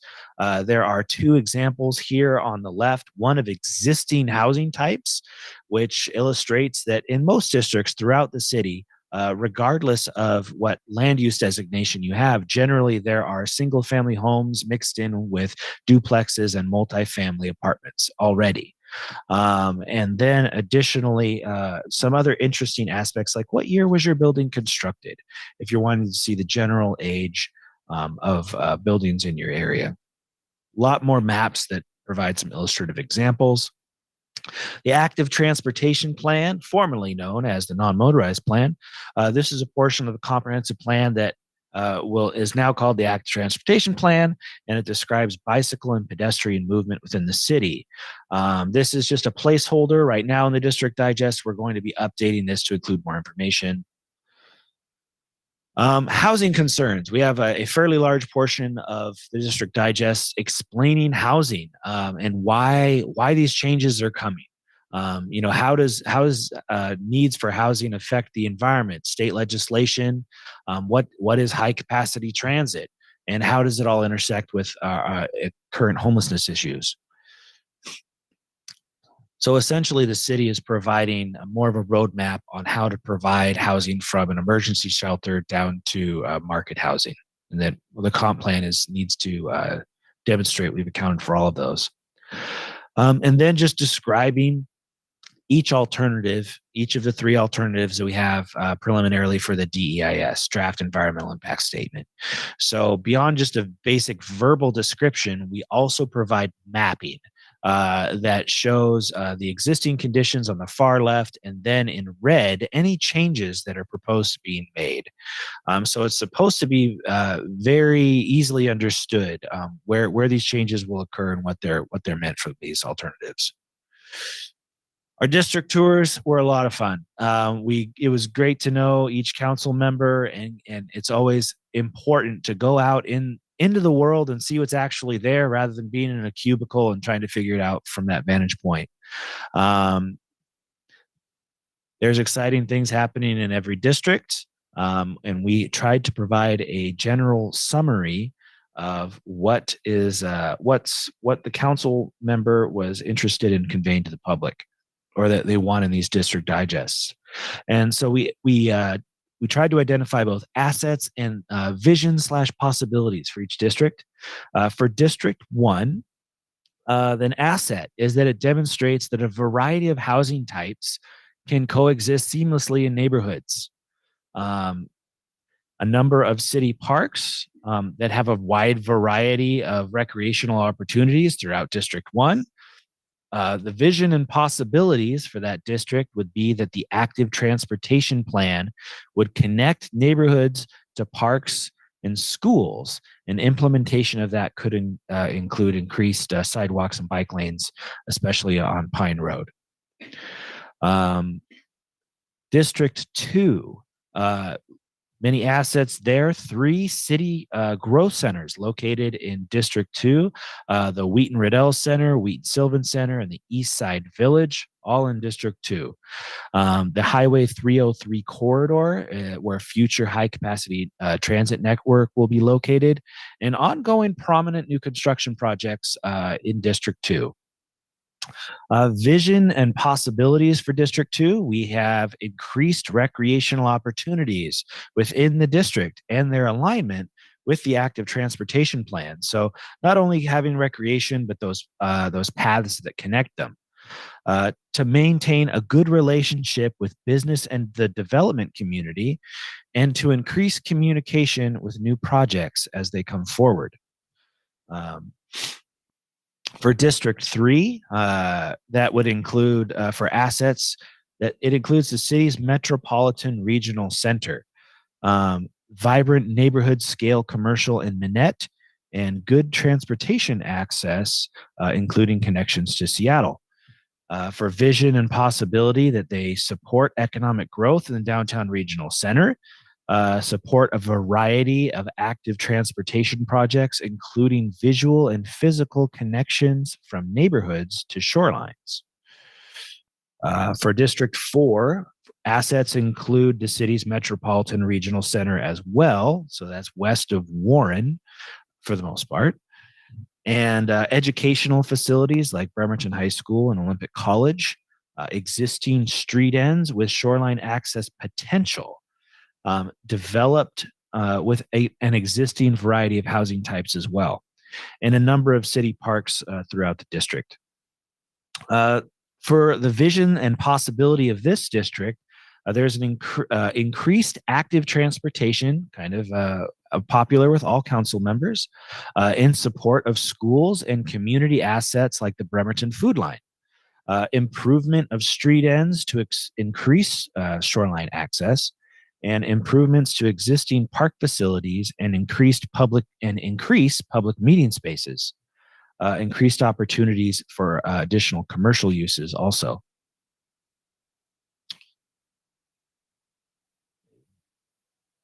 There we go. District 5, for assets, that Charleston is the city's second downtown, and is recognized as a county growth center, with an engaged business community seeking to revitalize this unique community destination.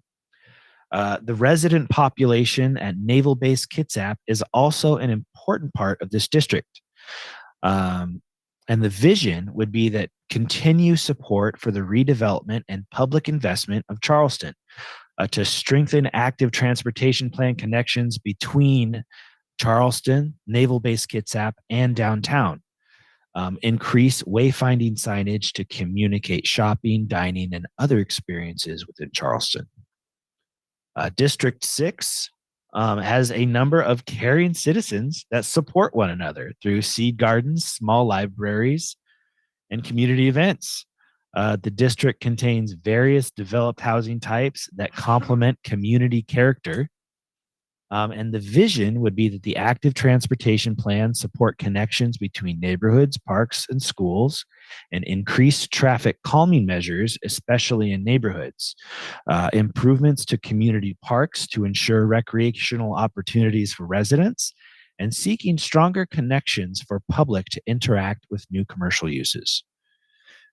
District 7, their assets include businesses with strong economic development output. That could be the auto dealerships on Auto Center Way, industrial development, or the Port of Bremerton Airport and Industrial Park.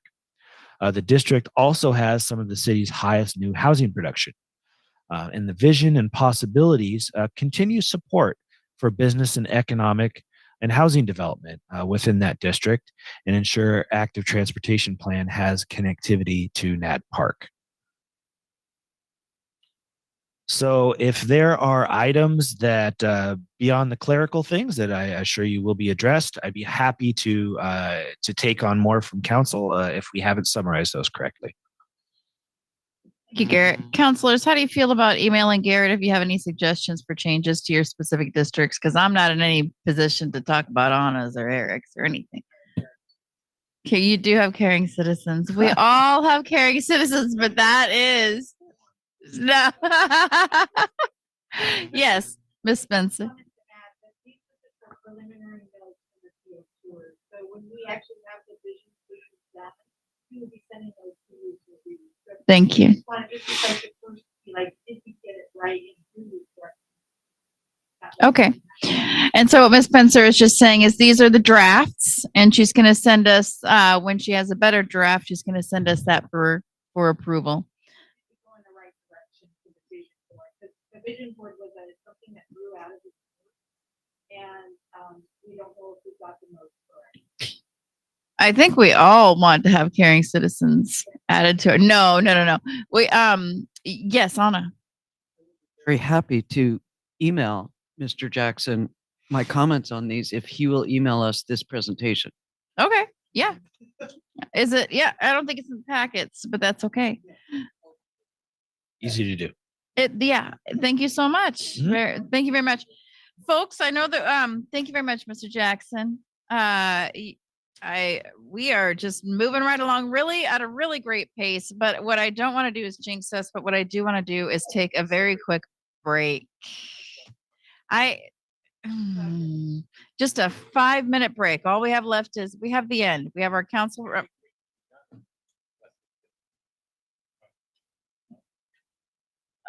Let me just take a break. Yeah. We're going to take a break. We're going to take a let me take a look. Read the room, Michael. Don't worry. 5 minutes. So I will be bringing the meeting back to order at, oh, good gracious. Why didn't I make it a 5:22, 23, 5:33, 5:53? At 5:53.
Okay, I call the meeting back to order. Next up is general council business.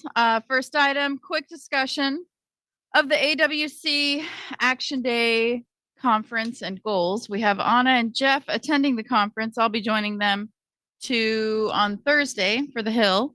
So we have 4 legislative priorities identified by AWC.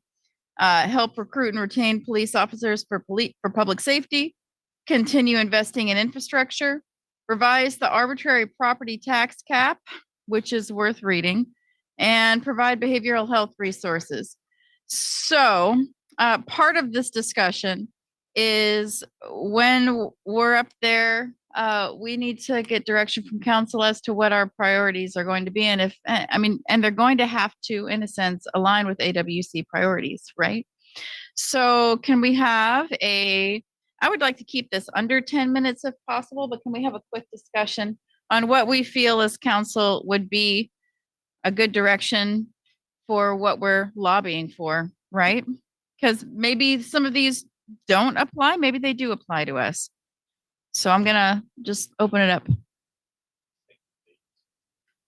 What is the date is February 7th and 8th. So they'll be attending the conference on the 7th, which is a Wednesday. I'll be here. And then lobbying on the 8th. Okay, Michael. Well, the reason I was asking for the date was just to see if we had a chance to do our retreat before then. No, yeah, we won't. Some themes that we've had for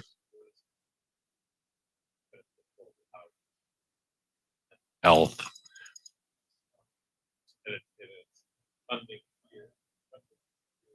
You have a lack of program can change the laws and things like that, but it's kind of making them pay for some of their actions too. Thank you. Denise. Just wondering about bridge. That certainly falls under infrastructure. So just wondering if that is, I don't know where we are at with that also. So I don't know if this is the right time, but it seemed like we were short or something. I'm just checking in about that. I perked up at infrastructure. Director Nucky, do you have any kind of briefing you can provide to us on that? I know that I talked to Brian McConaughey, and it's still a long haul on seeking that funding. Come on, yeah. Yeah. So we have cost overrun that's quantified for the design and permitting. And we're still waiting for the most recent cost estimates for construction of the selected alternative. And so it's a $500,000 increase in cost for design and permitting of the project. And we have coordinated with Brian McConaughey, and we have legislators that are working for us to request that funding to move that forward. And we should, here in the next couple of weeks, have a better understanding of our construction costs, and then we'll try to move that forward. And we are at the same time requesting that right now, if you recall, the $25 million in construction funding is in an undetermined time after 2029. We're requesting that be pulled forward to 2025, 2027 to coordinate with our plan for completion of the design and permitting. Thank you very much. We'll have a briefing for council as soon as we understand those timelines and cost better. Thank you very much. That's great. He covered it all. Thank you. Thank you, Denise. Jane.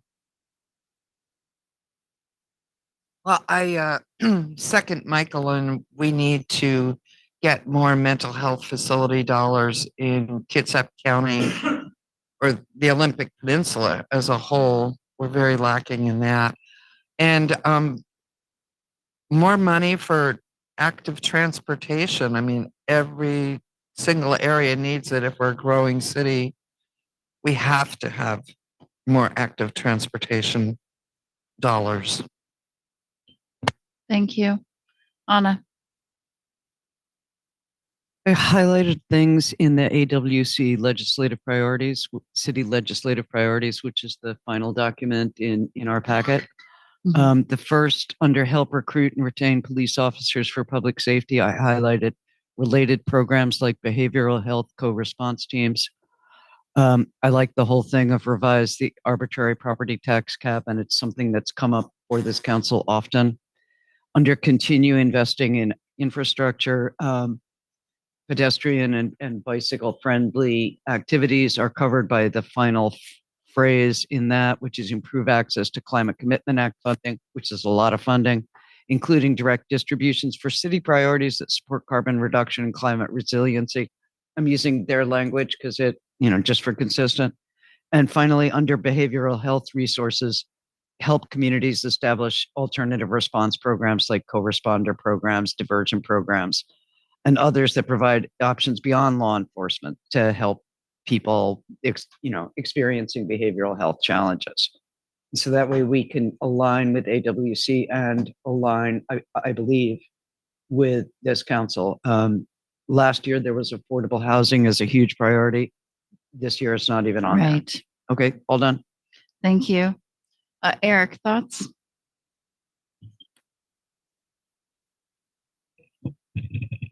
Well, I see that AWC is already stating that Washington's 281 cities asked the legislature to do act on the following priorities. So I'm not sure I have much say at this point.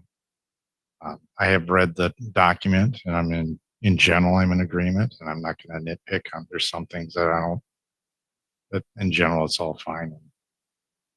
Hey, if you can give us more money for any of those 4 programs, that'd be great. So I'm not going to get in a big debate over this. Sure. Specifically, the climate commitment, carbon, blah, blah, blah. Yeah, okay. So I do, in general, if we can get funds from that, that's fine.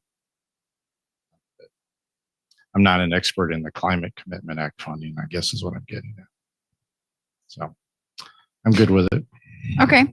And so there's some common themes here. I'm going to just kind of quickly touch on the items that y'all have mentioned.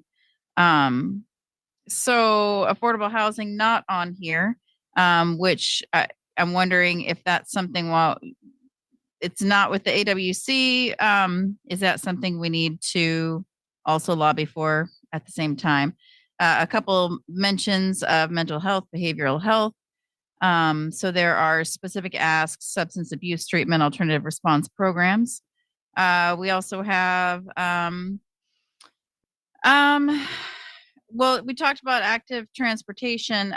Jane, are you considering that under investing in infrastructure? Well, It would fall under both investing in infrastructure and the Climate Commitment Act if they're really following it, but I want more dollars for active transportation, pedestrians and cyclists, and have that be more than highway dollars. And okay. And then the arbitrary tax has been mentioned. I want to express my hesitation for it. I would definitely rather see a property tax than sales tax change, but I hesitate, and I understand how positive it could be for us. I'm just expressing my hesitation, not as your council president, but as your fellow councilor, as to I would personally feel uncomfortable lobbying for it. But I would do it if that's what y'all wanted me to do as a member of a body. And so I think we have some definite focuses. If there's specific programs that we're seeking funding for that fall under these categories, do you have any ideas as to specific programs that need additional funding that are in the hopper? Is that something you want to talk to Brian about when you get up there to the Hill? Anna, where do you want to proceed from here with this conversation, y'all? Anybody? Okay, we've just, Anna, yeah.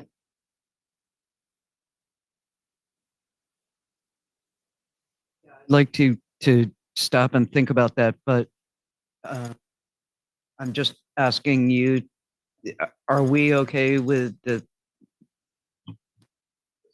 general support items that the adaptive, the alternative response programs, the multimodal, active transportation? Okay. Jane? Hesitant about the property tax too. But like you, I don't want sales tax increasing. I would like to look for other methods. I think where I'm at is I'm curious how the capital gains, with it not being challenged at the Supreme Court level, that could be something that is of benefit. Denise. Oh, Denise. Did I miss you? No, I didn't miss you. Denise. You know, a couple of thoughts. One is, I feel really put on the spot at this late date. I don't really feel put on the spot because I kind of know what our legislative priorities are. And I just want to remind ourselves that we're especially advocating, yes, maybe for policy change, but that hasn't really gone through a robust discussion at all around policy. But around funding, we should definitely be advocating for projects that we have now that are identified as a high priority and need additional funding. I just want to put my 2 cents in. You know, I've done a lot of asks, and if we muddle it up too much, and I don't mean to disparage any other thing that we could talk about, unless it's gone through really heavy vetting with council. I mean, these projects have gone through council. So I'm a fan of keeping it simple there, and certainly not introducing something that hasn't been robustly discussed by council as a policy decision. That's just my 2 cents, or whatever, you know, portion of a 2 cents, 1/6 is, 1/7. I don't personally know if we've talked about the arbitrary property tax as like robustly as council. Eric? So I'm going to change course. I'm going to agree with Denise. And AWC is going to pitch this, and they've already indicated all these 200. We don't need to pile on, and especially if we're not in agreement on things. So I agree with her.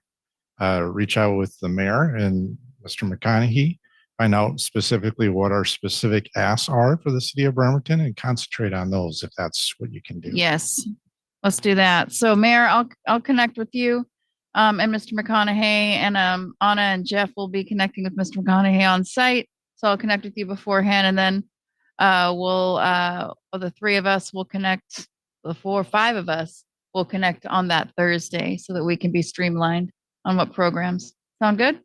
Okay, the mayor agrees. All right, and with that, let's close that item discussion. The next one up, Public Works Committee Chair Jane Rebelowski to provide a summary of the highlights from the last meeting held on January 16th. Madam Chair.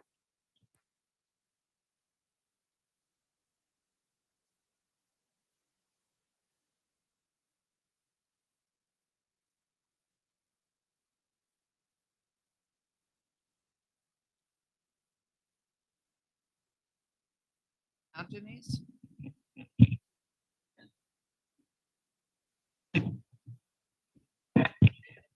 Put in our district digest that our counselors are extremely adaptable. That would be great too. Denise, is this one working? Okay. This was an extremely long meeting. So one of the last things we discussed and we all agreed with, we're going to start the meetings at 2 p.m.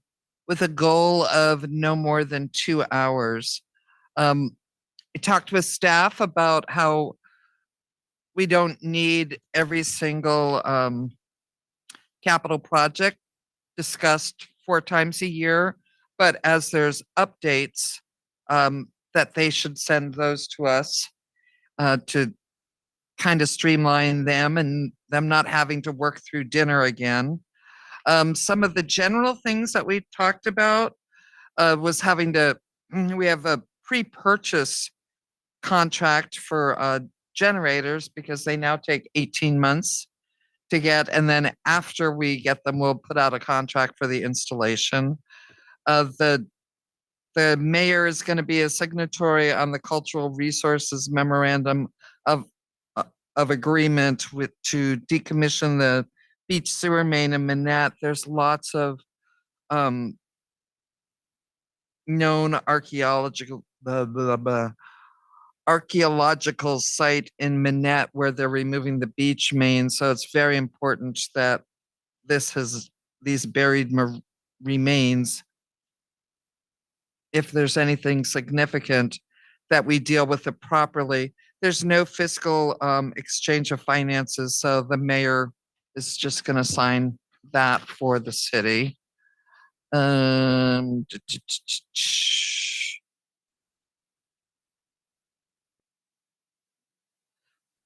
February, Katie Kettinger is going to bring us a contract for the construction management and construction engineering for Quincy Square, which she anticipates will start construction late spring, early summer.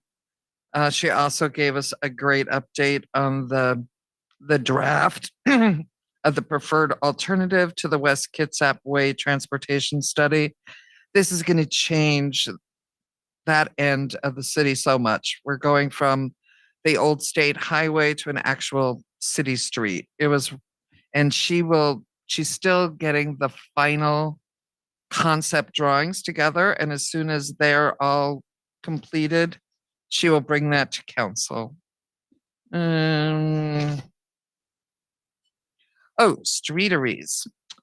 So WashDOT has endorsed the National Association of City Transportation Officials presentation of parklets. They're accepting those. So our Glenn Akramoff, am I saying that right?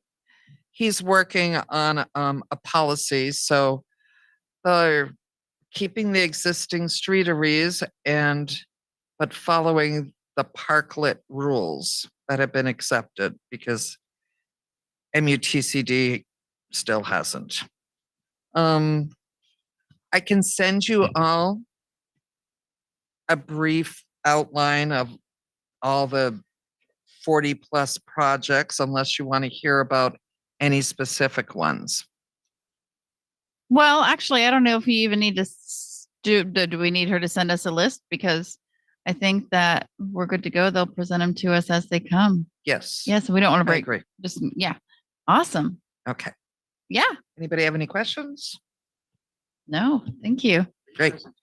Hey, great presentation.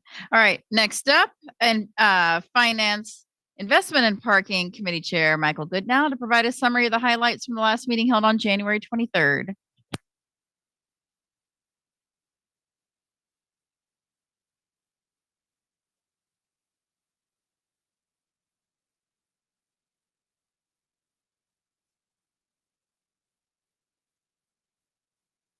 Better if I push the button.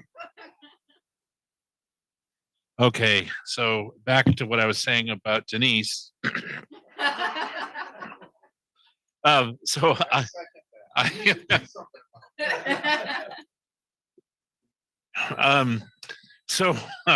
I'm the new vice chair. We discussed the 1% for mental health for the therapeutic court. We've already talked about that tonight. Director Riley presented a little bit of his org chart and some thinking he has to maybe make some changes that we might be coming down the road, maybe mostly title change for the department. Chance presented the Department of Ecology Stormwater Capacity Grant. David and Kuhn presented Parish Creek Fish Passage Barrier. which I think we've seen as a group. And then a biannual budget. So that's the moving the city to a 2-year budget. It doesn't mean that we just pick up a 2-year budget and it's the Wild West for 2 years. We still do we still do the mid-year reviews and then kind of readopt it as we in the year we move in. But the big work, the big books, the big discussions and stuff will only happen every 2 years. And then there was some procurement code changes that Melinda Monroe talked about. I didn't really understand all that, but she says it's coming, so it's not a big deal. So it's true. Thank you very much. Any other council members have assigned to any regional and other committee boards have a presentation to present on those? Just checking in with you about LTAC. Mike Riley's there. We discussed that if the LTAC committee did not award the full $18,000, that council would have to decide where the rest of it was going to come from. Well, as you may remember, LTAC awarded $12,000, and so we need an additional $6,000. There had been talk about using the council budget. There had been talk about somehow using general fund money. But we need to proceed with the contract. And so, Mike, I don't know if you need to clarify anything on that. I know it wasn't formally on the agenda. We've talked about this. We just never formally voted.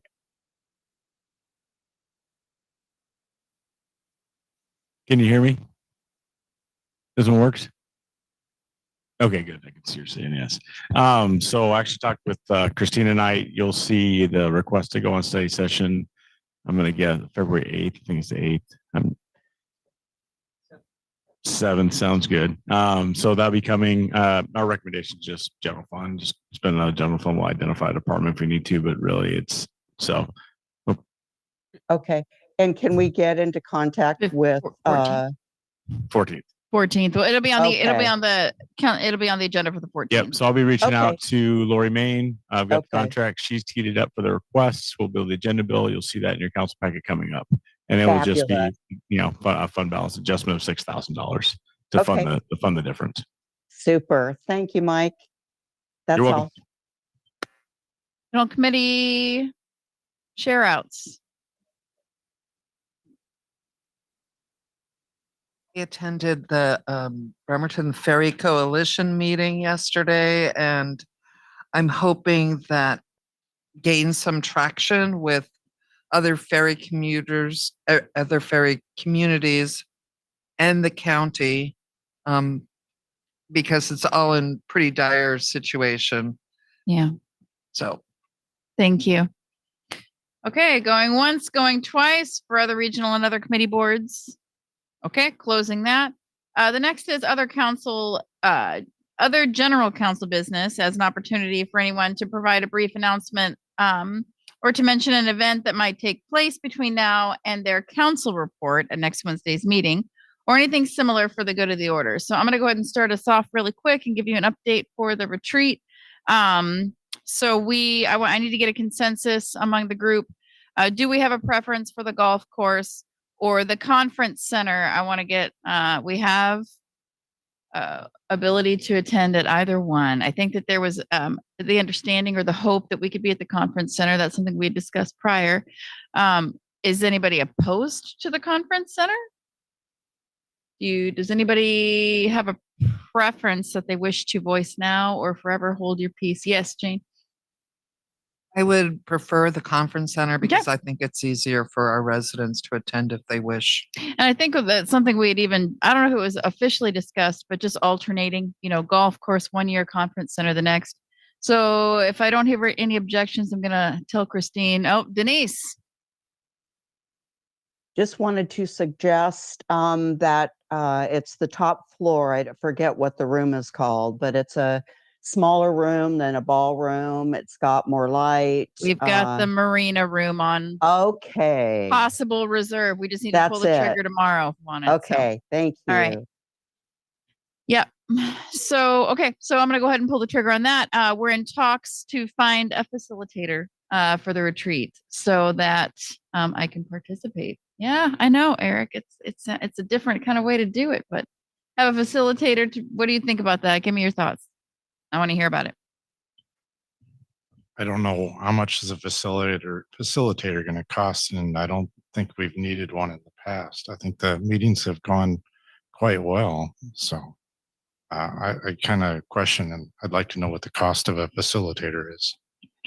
And so I'll have an update for that by the next study session. But if I have it by the briefing at our next briefing, then I can give you that information there because that's a valid point. And part of the discussion of golf course versus the harbor side is also we wanted to make sure that they were both fiscally responsible. Just to give you an update on that, the harbor side is matching the golf course as far as the cost of, the food and the rental. It's all going to be the same. So there's no cost differential there. We'll be saving on mileage reimbursement, so to speak, if we're doing that. That does not cover the cost of a facilitator, and I'm concerned about that too. So I'll give you a briefing as soon as I have it, and it'll either be at our briefing at the next city council meeting on the 7th, or I'll have more information for you later on at the study session. The reason, you want to know the reason, is because I just would like to have, and it wasn't even my suggestion to begin with. It was Jeff Coughlin's suggestion. He was one that he threw out there. I feel more confident hiring a professional facilitator to run the meeting. And I'd like to explore that. That's my personal comfort zone reasonings. Does anybody else have reservations about that? I want to hear about it too. Yeah, Anna. Right. I actually thought what Eric said made a lot of good sense. We've all spent pretty much 2 years getting to be on good terms with each other. I think without a facilitator, this could increase our ability to be on good terms with each other and to work together. Yeah, and I personally would rather spend the money on, I don't know what else, but I've just changed my mind because Eric changed my mind. Okay. Anybody else? Denise. Yeah, I was one of the early supporters of this. I want to recognize what Anna said about our relationships. I think they are strong, and we've worked through some things. But as a council, our relationships aren't only with each other, they're also with the administration, with staff, and with the community. And I think we've had some rocky roads this past year. And I don't know, I just felt like I'd like to get into some best practices around communication and maybe, hey, Eric, maybe even some role play. I don't know. No, I'm just offering that to make people roll their eyes. But I do think it's important. I mean, we have not always been civil. Let's face it, including myself. And so sometimes those conversations are best facilitated. We're not going to go in any of that direction, then I'm fine with not having a facilitator. It's pretty cut and dried. So, but those issues will keep coming up. Well, and to speak to Denise's point, my preference is to have a facilitator. They don't have to be somebody that facilitates the entire process, but to have a facilitator at part of the meeting to help us with interacting with administration, with each other, would be very helpful for me. And it's an ask that I'm making as your council president, and hoping that you'll respect that request. So I'll get back to you on a cost as soon as I find out. So we should have a cost estimate on that for hopefully within 2 weeks. And I'll try my best to get it by then. Any other general council business? Okay, Jane. I'm holding a district meeting for District 4 on next Thursday, February 1st, 5 o'clock at Bremerton High School. And it'll be well signed to the room that we're going to. Thank you. Anna. So in the interest of never again having 6 hour and 18 minutes meetings back to back, I'd just like to propose that we make no new legislation, but simply enforce the existing legislation that we have, specifically the agenda bill policy. It was such a pleasure this week to look at the packet on Friday afternoon, and it did not change. It stayed the same. It was still the same when we got here. So I was able to make careful notes on it and use those notes here. I didn't have to re-download a whole new packet at 3 or 4 o'clock on the Wednesday and desperately try to realign all my notes with all the added information. I understand that there are emergencies, but it seems to me that a lot of things have been being called emergencies. And the changes and amendments are supposed to go through council, but emergencies just go through the council president. That makes total sense because the council president can't summon the whole council, you know, but just to have it be a regular thing that the agenda is fixed at whatever time on the Friday. If there's like a sinkhole, that's an emergency, but most other things are not emergencies. And I'd really like us to do that because I think it's the only way we can perform the oversight that we're here for. I personally can't evaluate a presentation that's like 1 page up until the presentation is actually made in front of me. And I think it makes for much longer presentations. That's it. I will accept your thanks for giving you a very clean agenda this week that had no changes by the beginning of this week. That's what I'm hearing. So thank you. Is there anything else for other general council business?